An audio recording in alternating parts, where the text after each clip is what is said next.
조국 대표가 공동대표를 하면 좋겠다. 개인적인 그런 예. 생각을 가지고 있고 합당한 예우와 존중 이런 건 있어야죠. 부적절한 발언이다. 혁신당 즉각 진화에 나섰지만 이 사진 한 장으로 파장은 커지고 있습니다. 민주당 의원과 한 국무위원 사이의 메시지, 당명 변경 불가, 나눠 먹기 불가. 그러니까 혁신당과는 지분을 나눌 수 없다는 겁니다. 그날 그런 방식으로 발표될 거다 하는 거는 몰랐습니다. 그런 어떤 추진 방식이라든가 시기가 가장 이렇게 잘 실제로 그 결과를 만들어내는 것이었나. 정 대표의 깜짝 합당 제안 이후 당 일각은 물론 총리까지 비판의 날을 세웠었죠. 추모 기간 잠잠했던 합당 논의, 텔레그램 메시지 등장으로 여당과 청와대 사이 긴장감이 감지됩니다. 농담의 성과에서 춘철살인적인 어떤 그런 것들을 구사하셨다고 생각합니다. 명천대전 뭐 이런 식의 어떤 얘기를 만들어내는데 시간 차이는 있는데 구조적 이견이 계속된 적은 한 번도 없었습니다. 반명입니까? 지난 19일 만찬에서 정청래 대표에게 농담을 건넸던 이재명 대통령. 다음 주 박찬대 전 원내대표와 비공개 만찬을 할 예정입니다. 예, 합당을 두고 여러 말들이 나오고 있는데 어제 국회 본회의장의 한 여당 의원의 핸드폰 화면이 언론에 촬영이 됐습니다. 보시면 미략, 타격 소재, 미량 여부 밝혀야 당명 변경 불가, 나눠 먹기 불가. 맨 그 위에 그 대화 위에는 조국 혁신당 대변인실이 합당 관련해서 내놓은 어떤 그 성명이 첨부가 돼 있고요. 그 밑에 이 메시지를 받은 여당 의원은 일단 지선 전에 급히 해야 하는 게 통의, 대통령의 생각이라는 건 바람직하지 않습니다. 라고 입력을 하고 있는 그 장면이 포착이 됐습니다. 김진욱 의원님, 이 메시지가 시사하는 바가 뭔지 좀 해설을 좀 해주시죠.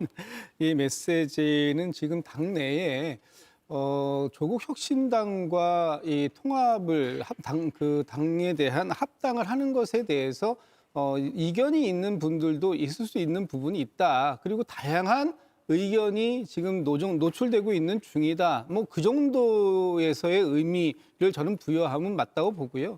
지금 아주 원론적인 얘기들입니다. 거기에 보면 이런 말도 있잖아요. 당명 변경 불가 또는 뭐 나눠 먹기 불가.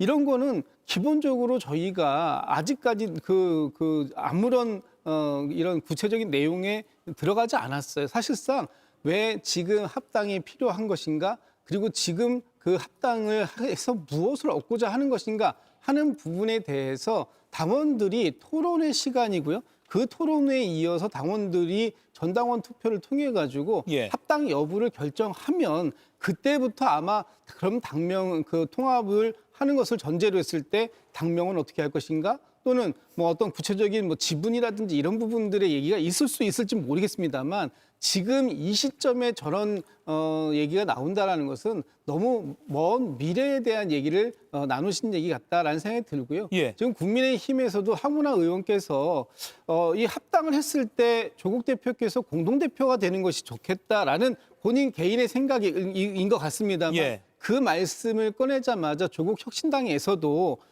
조국 대표마저도 강력하게 경고했다라는 내용이 나오고 있는 거 보면 지금은 그 합당을 가릴 수밖에 없는 여러 가지 지엽적인 논쟁들 이런 부분들을 해야 할 때가 아니라 오히려 이 합당을 통해서 이재명 정부의 성공을 정말 이뤄낼 수 있을 것인가 또는 이번 지선에서 더 크게 뭉쳐서 더 큰 승리를 이루어낼 수 있을 것인가 하는 부분에 대한 이 명분적인 부분을 가지고 더 깊은, 더 많은 토론이 이루어져야 되는 것이 아니냐라는 말씀들을 좀 드리고 싶습니다. 저 메시지를 미략, 타격 소재라고 쓴 메시지를 보낸 국무위원이 누군지 그리고 그걸 받아서 네라고 한 여당 의원이 누군지 김진욱 의원은 아셔도 말씀 안 해주실 거죠? 글쎄요, 저는 잘 모르겠습니다. 근데 따지고 보면 합당을 하겠다고 조국 혁신당이 아직 답을 한 게 아니기 때문에 말씀하신 대로 그 전 단계 논의가 안 됐는데 더 나아간 논의가 이렇게 오가는 것 같기도 하고요. 송영훈 의원님 어떻게 보셨어요, 저 메시지? 사실 민주당도 아까 내전이라고 표현하셨으니까 민주당도 내전 상황이라는 것을 보여주는 것이 저 문자 메시지죠. 예. 왜냐하면은 국무위원이 민주당 의원에게 문자를 보내서 타격 대상이라고 얘기를 합니다. 그리고 그 타격 소재로 지금 미락설을 얘기하는데 그러면은 타격의 상대방이 누굽니까? 현실적으로 이 합당을 드라이브 걸고 있는 정청래 대표 아니겠어요? 그리고 그 국무위원은 사실상 대통령의 의중을 반영하는 것이 아닌가. 많이들 그렇게 보실 겁니다. 그래서 민주당의 이른바 명청대전이라고 하는 것이 현실이다라고 하는 것을 보여주는 게 저 문자 메시지예요. 그리고 또 한 가지, 지금 저 민주당과 조국혁신당의 통합의 과정은 아래로부터의 통합이 아니라 전형적인 위로부터의 통합입니다. 당대표가 최고위원들에게도 미리 공유해주지 않고 갑자기 기자회견해서 통합하자. 이렇게 해서 갈등이 촉발된 것 아니겠습니까? 그 와중에 조국혁신당에서는 공동대표를 하자고 해요. 그런데 조국혁신당은 12석이고 민주당은 162석입니다. 합당을 한다고 어떻게 공동대표가 되겠습니까? 그러니까 예. 공동대표는 일종의 협상 지렛대일 뿐이고 실제로 원하는 것은 어떤 당명을 바꾸는 것, 그리고 합당 지분을 가져가는 것, 이런 것들일 거예요. 그러니까 지금 그런 것을 들어줘서는 안 된다라고 하는 문자 메시지가 오는 겁니다. 이런 것이 전형적으로 아래로부터의 통합이 없는 상태에서 위로부터의 합당이 보여주는 부작용이기 때문에 민주당 당원들이야말로 우리를 맨날 권리당원이라고 하고 당원 주권을 말하지만 실제로 당원의 의사는 어디에 있는가, 이런 것들에 대해서 한번 생각해 볼 때가 되지 않았나 하는 생각이 듭니다. 예, 그리고 입력을 하는 도중에 포착됐죠. 그 답글을 쓰는 도중에 답글이 뭐였냐면 일단 지방선거 전에 급히 해야 하는 게 대통령의 생각이라는 건 바람직하지 않다라고 대답을 했습니다. 조윤선 위원님, 이건 어떻게 해석하세요? 분리해서 한번 생각해 볼 필요가 있을 것 같은데 지선 전에 이러한 부분들을 진행하는 것에 동의했다라는 것이 바람직하지 않다. 동의는 하지 않았다고 이미 알려져 있죠. 지금 청와대 입장에서는 이와 같은 부분에 대해서 충분한 수기 과정을 거치지는 않았다라고 이미 밝힌 상황이니 그러한 부분들에 대해서 다시 한번 지적을 했다라고 볼 수가 있는 것이라고 하겠고요. 그렇지만 통합, 민주당과 조국혁신당의 통합에 대한 그런 방향성에 대해서는 청와대와 당의 생각이 크게 다르지는 않다는 생각을 합니다. 물론 그 시기와 절차에 있어서 일정 부분 이견이 있을 수는 있겠죠. 저는 어떻게 보면 공당에서는 이러한 일이 비일비재 발생할 수밖에 없다라는 말씀을 드리고 싶은 게 과거 윤석열 정부 때 국민의힘이 어떤 모습이었습니까? 사실상 수직적 당정 관계의 그러한 모습을 보여줬죠. 용산의 그런 출장수다 이런 말까지 나오지 않았겠습니까? 지금 현재 민주당의 입장에서는 당내 여러 가지 의견들이 분출이 되고 있고 이러한 모든 것들을 수용을 할 수 있는 그런 상황에 충분히 있다라는 말씀을 드리고 싶고 앞서도 말씀을 드렸지만 여러 차례 수기 과정을 거치다 보면 합당에 대한 구체적인 그런 방향성과 논의, 절차에 대해서는 충분히 그 합의를 이룰 수 있는 부분이 아닌가라는 말씀도 함께 드리고 싶습니다. 예, 통의 생각이라는 문구에 눈길이 가는데 대통령의 생각이라면 이 합당에 대해서 홍익표 정무수석이 평소 대통령 지론이지만 이번 과정은 협의로 진행된 사안은 아니다 이렇게 밝힌 바도 있고요. 김용 의원님, 이 통의 생각이라는 거는 바람직하지 않다. 지선 전에 급히 해야 하는 게요. 어떻게 보셨습니까? 이재명 대통령 입장에서는 지금 조국혁신당과의 합당은 우선순위에 절대로 들어갈 수 없는 거라고 생각을 합니다. 최근에 이재명 대통령은 국회에서 입법이 늦어서 국정이 하기가 힘들다는 발언까지 하셨지 않습니까? 그 말인즉슨 우선순위가 국정 운영에 집중을 해야 된다는 의미인데 지금 정청래 대표 같은 경우는 전혀 정반대의 모습을 보이는 겁니다. 이재명 대통령은 더 이상 공직선거에 나갈 일이 없으십니다. 하지만 정청래 대표는 다르죠. 당장 당대표를 연임도 하셔야 되고 더 나아가서 더 큰 꿈을 꾸고도 있을 겁니다. 그렇기 때문에 오는 갈등이라고 저는 생각을 합니다. 이재명 대통령 입장에서는 정청래 대표에게 굉장한 서운한 감정이 저는 있다고 생각을 합니다. 지금 대통령이 나가서 순방을 나가지 않습니까? 예. 청와대에서 대통령이 순방을 나가는 것은 지지율을 올릴 수 있는 가장 확실한 방법 중에 하나입니다. 그 순방을 나갈 때마다 대통령 재판 중지법 같은 민주당에서 이상한 초식을 펼쳐서 오히려 대통령의 지지율을 발목 잡는 모습을 보였고요. 최근에는 주가가 5천을 찍었는데 조국혁신당과 합당을 꺼내면서 찬물을 끼얹었습니다. 저는 개인적으로 이렇게 생각을 합니다. 이게 한 번은 실수고 두 번은 고의고 세 번 이상은 적이라고 표현하겠습니다. 지금 저희가 민주당 분들은 계속 정청래 대표와 이재명 대통령과의 관계가 좋다고 얘기하지만 저희가 볼 때는 결코 그 관계가 원활하게 보이지는 않는다는 점을 말씀드리겠습니다. 예, 이 합당 이야기를 하면서도 계속 나오는 그 프레임이 나올 수밖에 없는 것 같아요. 조국혁신당은 이 미락설이 언급된 이 문자 텔레그램 메시지에 대해서 근거 없는 얘기라며 반발을 했습니다. 며칠 전에 흡수합당 같은 이야기가 들렸을 때 조승래 사무총장이 말했을 때 또 역시 조국혁신당에서 반발하기도 했고요. 또 이번에 미락 때문에 또 유감을 표했고 계속 유감을 표하는 상황이 벌어지고 있습니다. 그런데 저는 그 밀약이라고 하는 것이 있는지 없는지 정확하게는 모르겠습니다만 예. 그 밀약설이라고 하는 것이 나올 만한 환경에 있다라는 점은 짚고 넘어가야 된다고 생각을 합니다. 왜냐하면은 앞서 국민의힘 이야기를 하면서도 지금 국민의힘이라고 하는 정당 내지는 보수 진영의 이해관계와 장동혁 대표 개인의 이해관계가 다르다는 점을 짚었지 않습니까? 예. 마찬가지로 지금 민주당도 민주당 전체의 이해관계와 정청래 대표의 이해관계가 크게 다른 상황입니다. 왜냐하면은 정청래 대표는 다음 당대표 연임에 도전할 것이라는 게 이미 공공연하게 기정사실화되어 있다시피 하고 그런 정청래 대표 입장에서는 이른바 친문계로 평가받는 조국혁신당의 당원들이 합당을 통해 유입됨으로써 민주당 권리당원이 되고 그것이 자신의 지지 기반이 되면은 다음 연임에 도전하는데 현실적으로 매우 도움이 됩니다. 민주당에서 작년 전당대회에 투표한 권리당원이 63만여 명 정도 되는데 조국혁신당에서 당비를 내고 있는 주권당원이 4만 4천여 명 정도 돼요. 예. 조국혁신당은 조국 대표 혼자 당대표에 출마해서 98.6%로 당선된 당입니다. 굳이 당비를 내면서 권리를 유지해야 될 필요가 없어요. 그런데도 당비를 내고 있다면 굉장히 적극적인 당원들인데 그들이 친문계로 평가받는 거예요. 그러면은 유입이 되면은 자신의 지지 기반으로 삼을 수 있다는 계산을 쓸 텐데 여기서 한 가지 중요한 전제는 조국 대표가 민주당에 합당되어 들어왔을 때 다음 당대표에 도전을 안 해야 됩니다. 본인의 경쟁자가 된다면 어떻게 그게 정청래 대표의 지지 기반이 될 수 있겠어요? 이런 것들을 계산해 보면은 밀약설이라고 하는 것이 추측에 의해서 나올 수 있을 만한 배경은 충분히 있다. 그러면은 이런 환경에 대해서는 정청래 대표가 당원들에게 분명하게 답을 해서 설득을 구해야 되겠죠. 예. 제가 한 말씀만 좀 드릴까요? 네. 지금 그 말씀 주시는 것 같은 그런 정치적 상상력 충분히 뭐 그려보실 수 있는 부분이 있다고 봅니다. 그러나 지난 민주당의 전당대회를 잘 아시면서도 그렇게 너무 확대해서 말씀 주시는 건 좀 과도하다라는 말씀 드리고 싶은 게 지난 8월에 있었던 민주당의 전당대회에서 정청래 대표가 당원들에게 압도적인 지지를 받았습니다. 지금 그 당시에 경쟁을 했던 박찬대 후보와의 경쟁에서 아주 근소한 차이로 이겼다면 지금 말씀 주신 것처럼 조국 대표가 뭐 90% 이상의 지지를 받는 4만 명 정도의 당원들이 절대적으로 필요한 상황이 될 수도 있겠죠. 그러나 그 이상 훨씬 더 큰 격차로 이긴 상황에서 굳이 지금 조국 대표가 가지고 있다고 하는 그런 권리당원들이 여기에 힘을 보태야 할 이유도 없고 또 지금 정청래 대표가 출마를 확정짓지도 않았을 뿐만 아니라 지금 조국 대표가 들어오신다 그러면 조국 대표가 다음 당권에 도전하면 안 하겠다라는 것을 뭐 각서를 쓰고 들어오시겠습니까? 사람의 이름 모르는 것이기 때문에 얼마든지 정청래 대표 입장에서 보면 본인과 언제 어떤 순간에도 경쟁을 이룰 수 있는 그런 분을 당으로 모시겠다라고 하는 것은 정청래 대표도 상당히 큰 정치적인 결단을 한 것이기 때문에 그런 부분까지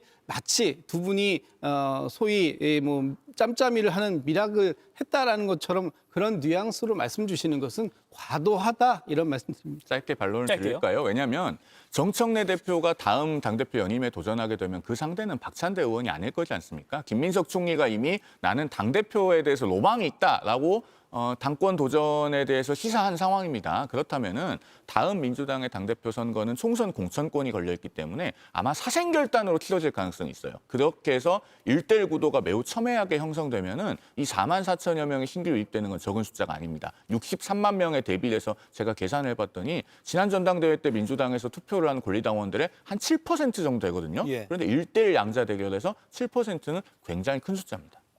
예. 여러 가지 분석이 가능하겠지만 일단은 아무튼 조국 혁신당에서 제안에 대한 응답이 아직 안 나온 상황이긴 합니다. 하지만 이제 이해찬 전 총리 장례가 내일 끝나고 나면 급물살을 타지 않을까라는 예측도 나오고 있고요. 오늘 한국갤럽 여론조사에서 이 지지정당 구분 없이 전체 응답자 중에서 양당 합당 추진에 대해서 좋게 본다라는 의견이 28%가 나왔고요. 좋지 않게 본다고 한 의견이 40% 나왔습니다. 초록색이 좋게 본다, 빨간색이 좋지 않게 본다입니다. 28% 대 40%였고요. 민주당 지지층만으로 따로 떼어서 물어봤더니 좋게 본다가 48%, 좋지 않게 본다가 30%입니다. 여기서는 좋게 본다가 18%포인트 더 높게 나오긴 했지만 과반은 되지 않네요. 조현삼 위원님. 이 지금 여론조사 결과 어떻게 좀 해석해야 될까요? 아직까지는 전체적으로도 당내에서도 합당에 대한 공감대가 충분치 않다라고 봐야 될까요? 그렇기 때문에 정청래 대표 입장에서는 양당의 합당을 확정 짓는 게 아닙니다. 합당에 대한 제의를 한 것이고요. 이후부터는 이런 여러 가지 측면에서 양당 간에 각 당마다 당원들의 그런 수기 과정을 거치자라는 그런 제안이라고 할 수가 있겠죠. 지금 단계에서는 양당의 합당에 대해서 압도적인 지지가 없을 수 있습니다. 왜 시기라든가 여러 가지 절차상의 하자가 있다라고 한쪽에서 강력하게 반발하고 있지 않겠습니까? 그러다 보면 이러한 모든 과정들을 거치고 난 다음에 다시 한번 이러한 의견을 물어볼 필요성이 있다고 보여지는 것이고요. 그러한 수기 과정 중에서 왜 합당이 필요한지, 합당이 왜 지금 있어야 하는 것인지에 대한 여러 가지 의견들이 분출이 될 것이고요. 그 과정에서 합당이 필요하다라는 것으로 의견이 모아진다고 한다면 그런 것으로 합당이 진행이 될 것이고, 만약 그런 수기 과정에서 합당이 필요 없다라고 결론이 나게 된다면 아마 정청래 대표를 포함한 당 지도부도 합당을 진행하지 않는 것으로 결론 내릴 겁니다. 김진욱 의원님, 이 여권 내에서도 이 합당에 대한 여러 가지 말들이 당연히 나올 수밖에 없을 것 같아요. 뭐 개개인 생각은 다르니까요. 민주당 지지자들 중에서도 친명 또는 친청 의견이 다르다고 분석이 될 수밖에 없는 게 그 온라인 커뮤니티, 친명계 유저가 많은 곳과 친청계 유저가 많은 곳을 보면 계속 이렇게 좀 거친 말들이 오가기도 하고 왈가왈부하거든요. 당연히 그럴 수밖에 없는 것이죠. 지금 왜 우리가 가만히 있어도 되는 이 상황에 당 통합을 해야 되느냐. 통합의 필요성이 있다 하더라도 그러면 지금이 그때가 맞는 거냐. 다양한 논의가 진행될 수밖에 없는 상황이 맞습니다. 그리고 그런 논의들을 진행하자고 이제 뭐 내일 이해찬 전 총리의 이제 발인이 있으신데요. 애도 기간이 끝나고 나면 본격적으로 다음 주부터는 이와 관련된 논의가 진행될 겁니다. 저희 당원 당규에 보면 이 당대당의 통합을 하는 경우에 그 전당원들이 토론을 하는 것이 의무 사항이고요. 그 토론 이후에 당원 투표, 전당원 투표도 있고 그것이 전당대회 또는 이 당의 수임을 맡은 중앙위원회에서 처리가 될 수도 있겠습니다만 어쨌든 제일 첫 번째 단계가 전당원들이 토론을 하는 겁니다. 그런 과정들 속에서 충분하게 숙의되고 논의될 수 있는 시간들이 있다. 그 과정 속에서 이것이 누가 뒤에 있다, 누가 기획했다 이런 식의 논란이 아니라 왜 당의 통합이 필요한 것인가? 또는 이 당의 통합을 언제 이루는 것이 가장 합리적인 것인가 하는 부분에 대한 논의가 진행될 것이기 때문에 그 과정을 좀 지켜봐 주시면 좋을 것 같습니다. 보니까요. 여기 보면 이재명 대통령 지지자들이 많이 접속하는 게시판에서는 누가 기획한 작품이다라는 주장이 나오고 있고요. 또 그 반대 정청래 대표 지지자들이 많은 것으로 알려진 게시판에서는 그래서 어쩌라고 이런 누가 배후다, 누가 계획했다 이런 걸 두고도 이렇게 말들이 많이 오간다고 또 언론 보도가 나오고 있습니다. 김유영 의원님, 이해찬 전 총리 장례 기간이 이제 끝나면 아마 민주당과 조국혁신당이 본격화할 것 같아요. 좀 과열될 양상 우려가 나오는데요. 저는 과열이 당연한 거라고 생각을 합니다. 원래 합당은 시끄러울 수밖에 없는 거죠. 거기다가 모든 당원이 합당에서는 이해관계 당사자지만 가장 민감한 거는 그 당에서 공직선거를 출마하는 후보자들입니다. 그래서 저희가 우리나라 정당사를 봤었을 때 대통령 선거나 또는 국회의원 선거를 앞두고 합당하는 경우가 많았습니다. 그때는 이해관계 당사자가 상대적으로 적은 편인데요. 지방선거 같은 경우는 출마자만 4,000명이 넘습니다. 4,000명 정도 됩니다. 그 말인즉슨 이해관계 당사자 중에서도 가장 민감하게 반응할 당사자들이 4,000명이 된다는 소리인데 당연히 가열될 수밖에 없는 상황인 거고요. 거기다가 정청래 대표가 지나치게 속도전을 냈기 때문에 수기가 거쳐지지 않아서 더 치열하고 어떻게 보면 거의 내전에 가까운 상태가 전 지속될 수밖에 없다고 예상을 합니다. 언론 보도들에 따르면 이재명 대통령이 다음 달 초에요. 박찬대 전 원내대표 지도부와 만찬을 가질 예정이라고 합니다. 1인 1표제, 또 합당 제안 이런 논란이 있는데 이른바 친명 핵심 의원들과 회동을 한다. 김진욱 의원님, 어떻게 봐야 될까요? 이 부분에 대해서 굉장히 정치적인 해석들을 크게들 하시던데 저는 이 부분 역시도 그렇게 크게 정치적으로 해석할 부분은 아니다라고 일단 말씀을 드려야 될 것 같아요. 박찬대 의원께서 이재명 대통령이 대표를 지낼 때 원내대표였습니다. 그리고 이재명 대통령이 대통령 선거에 출마했을 때 당대표 직무 대행을 통해서 당을 이끌었고 그리고 결국 대선에서 승리를 이끌었습니다. 그런데 그 대통령이 당선되시고 나서 바로 지도부와 이 만찬 회동을 좀 가지려고 했는데 바로 또 박찬대 의원께서 8월 전당대회에 출마하시는 바람에 후보와 함께 이렇게 자리를 하는 것이 또 그 불가피한 다른 또 오해를 낳을 수도 있기 때문에 미루었는데 그 사이에 다른 여러 가지 일정들 또 현 지도부와의 또 식사 자리들 뭐 이런 것들이 있다 보니까 후순위를 밀렸던 것이 이제서야 이제 이루어지는 것이고 박찬대 의원 개인과의 만남만 갖는 것이 아니라 당시 지도부를 함께 하셨던 분들에 대해서 위로와 격려 그리고 감사의 마음을 표하는 자리가 될 수밖에 없는 저런 자리까지 굉장히 정치적인 의미를 크게 부여하는 것 이것은 우리가 그 해석의 과잉이다 이렇게 말씀드려야 될 것 같습니다. 예, 너무 프레임에서 이걸 보는 거 아니냐라는 지적을 해주셨어요. 그런데 아주 미묘한 시기에 대통령이 이른바 친명 전 원내 지도부와 회동을 갖는 것은 그 자체로 정치적인 의미와 맥락이 있기 때문에 당연히 여러 가지 해석이 가능할 겁니다. 그런데 저는 이재명 대통령이 지금 박찬대 전 원내대표를 만나야 될 때인가 오히려 지금 대통령이 만나야 될 사람은 트럼프 대통령이 아닌가라는 생각을 합니다. 자, 김민석 총리가 JD 밴스 미국 부통령을 만나고 왔는데 전혀 이 관세 재인상에 대해서는 낌새조차 눈치채지 못했다가 뒤통수 맞은 셈이죠. 그리고 김민석 총리는 본인이 당대표 도전에 로망이 있다고 했는데 바로 그 다음 날 트럼프 대통령이 이 관세 인상에 관한 메시지를 발표했어요. 한미가 합의한 양해각서를 확 찢어버리다시피 한 상황인데 강훈식 비서실장과 수지 와일스 비서실장 간의 한라인도 제대로 작동하지 않는 것 같고 또 김민석 국무총리와 JD 밴스 부통령 간의 한라인도 작동하지 않는 상황인 것처럼 보입니다. 우리 김정관 장관이 가서 러트닉 장관과 회동했지만은 뭐 성과가 없잖아요. 그러면은 대통령끼리 통화를 하든 만나든 해서라도 이 문제를 풀어야 되는 것 아닙니까? 지금 이재명 대통령께서 국내 정치에 매몰되어 계실 때는 아니다라는 말씀을 마지막으로 드리겠습니다. 예, 조윤삼 의원 마지막으로 들을게요. 일단 이재명 대통령께서 트럼프 행정부와 함께 만나는 것도 함께 하고 그다음에 박찬대 전 원내대표와 만남도 같이 할 수 있죠. 동시에 진행할 수 있는 사안이기 때문에 이것을 분리해서 하나를 하게 되면 하나를 못한다라는 주장에 대해서는 동의할 수 없는 부분이고요.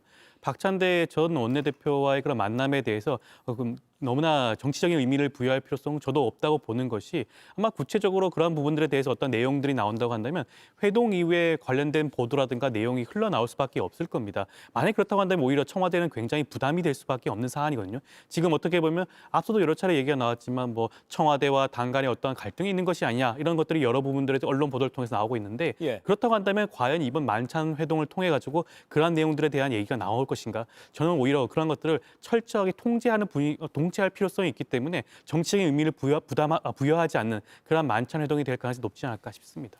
예, 네 분과의 토론 벌써 시간이 이렇게 훌쩍 지났네요. 저는 10초 후에 전용기 의원과 윤희석 전 대변인과 마수토론으로 또 찾아뵙겠습니다. 네 분은 여기서 인사드리겠습니다. 고맙습니다. 이가혁 라이브를 시청해 주셔서 고맙습니다. 이가혁 라이브는 평일 오후 5시 TV와 유튜브로 실시간으로도 함께 하실 수 있습니다.